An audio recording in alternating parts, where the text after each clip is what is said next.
yeah,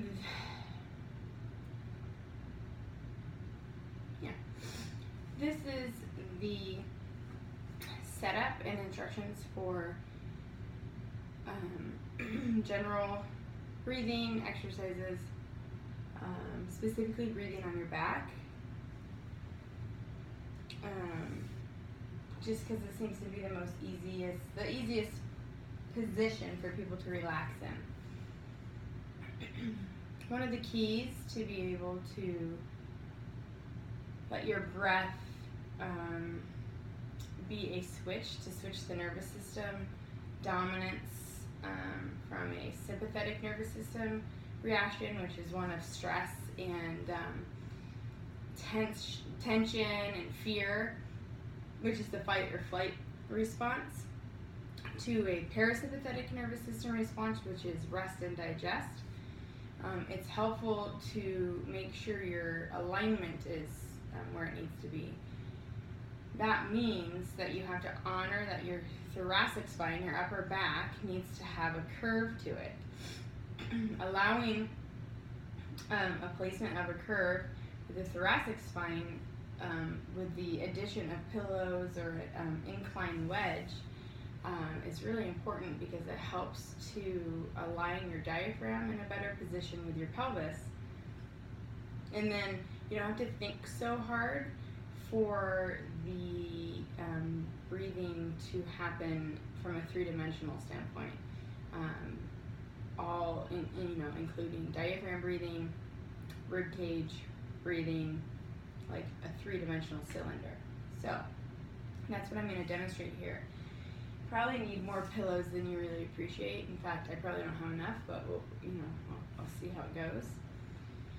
And you don't have to lie on the floor. You can lie on a different surface, though sometimes a bed is a little bit too soft.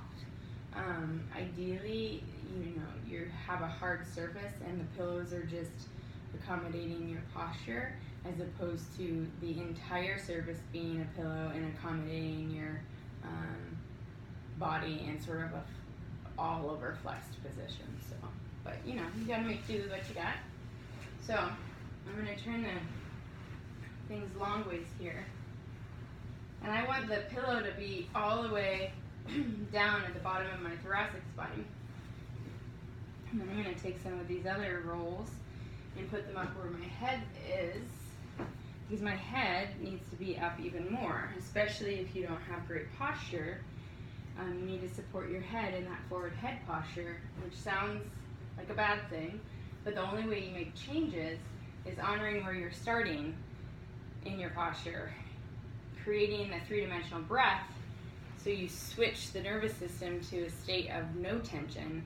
And then gravity is actually what helps to stretch out your shoulders and your neck muscles to get you into a posture that is more of a head in line with the spine, getting out of that bad forward shoulders and forward head posture that people are obsessed with eliminating.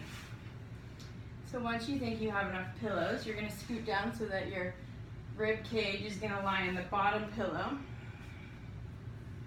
and your head rests on these top ones, which this actually seems pretty good. So without all the pillows there, I'll show you what that looks like. That is, in most people, it looks like this, which is the chin sort of jutting up, and my ribs,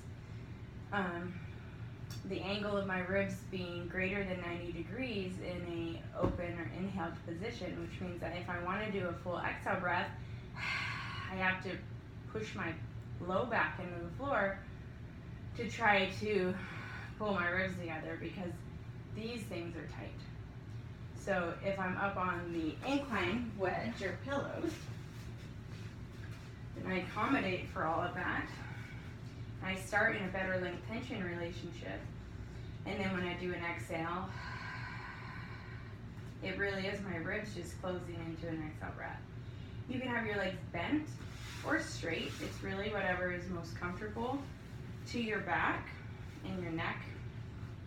Sometimes on the wedge, letting your arms dangle to the side can be too much tension on the fronts of your shoulders, So if you feel a pulling across the front of your shoulders, just take some more pillows and prop up your elbow. So I'm going to use the ball so you can see what that would look like, but you're just going to, you know, have something under your elbow. So now your arm is closer to where your head of your shoulder is instead of back behind it. Once you have that, you can still have your arm out straight, or you can even rest it on your stomach or at the bottom of your rib cage. It's really whatever is comfortable to you. Once you're in that position, you can just notice where you're starting. It's always good to notice where you're starting, because if you want to make a change, in order to know where you're going, to, i.e. the change, you have to know where you're starting. And then just check in with how you go. And then the only cue I really give a lot of people here is to not worry about the inhale breath, meaning exhale out completely, either your mouth or your nose. This would be the mouth.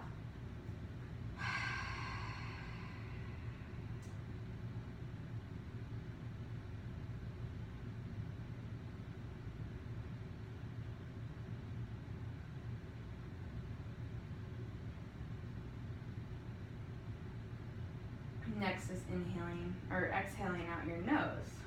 So instead of the exhale out your mouth, it's going to be out your nose, so your mouth stays closed, and then you go out your nose.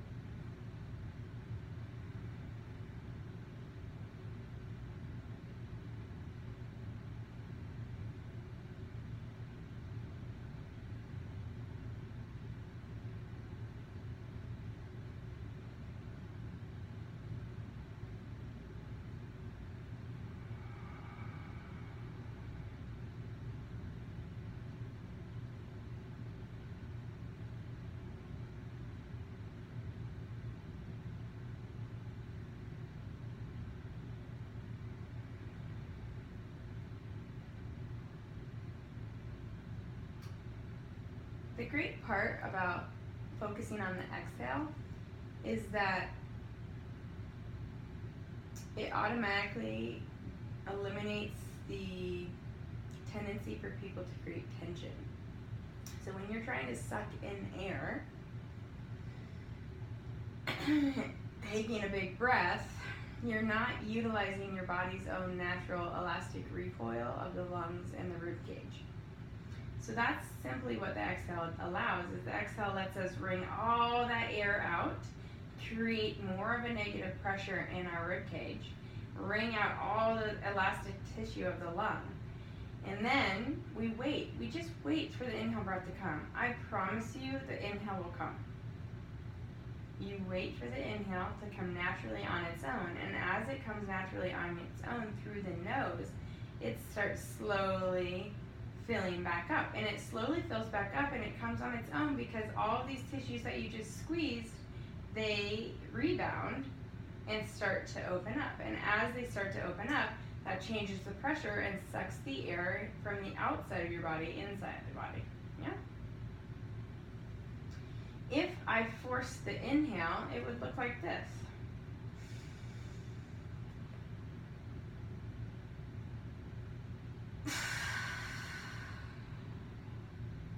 Right?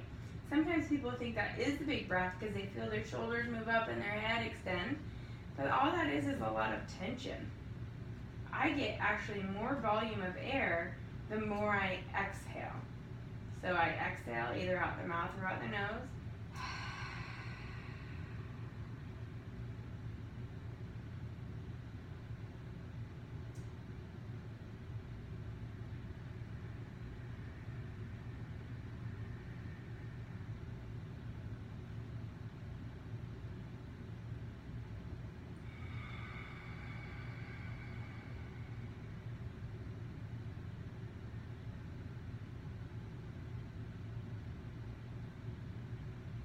I would choose to exhale out the mouth to get a little bit more emphasis as my external obliques pulling my ribs down,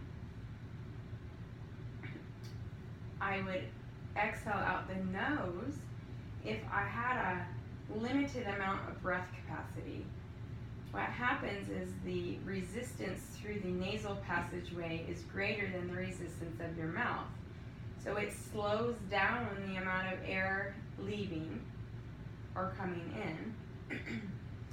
And therefore, things happen slower, which means you have a greater tendency to be able to expand or contract all of the joints and the tissues around the lungs.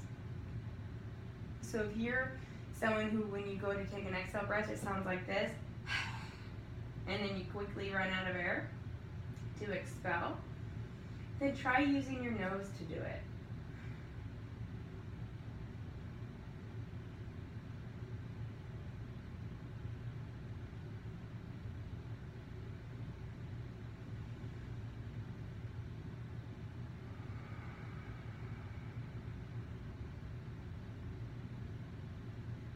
Okay, now what you'll see is when you come off the wedges after a few breathing breaths like that, you'll notice you're more likely to be in a little bit more open position than you started.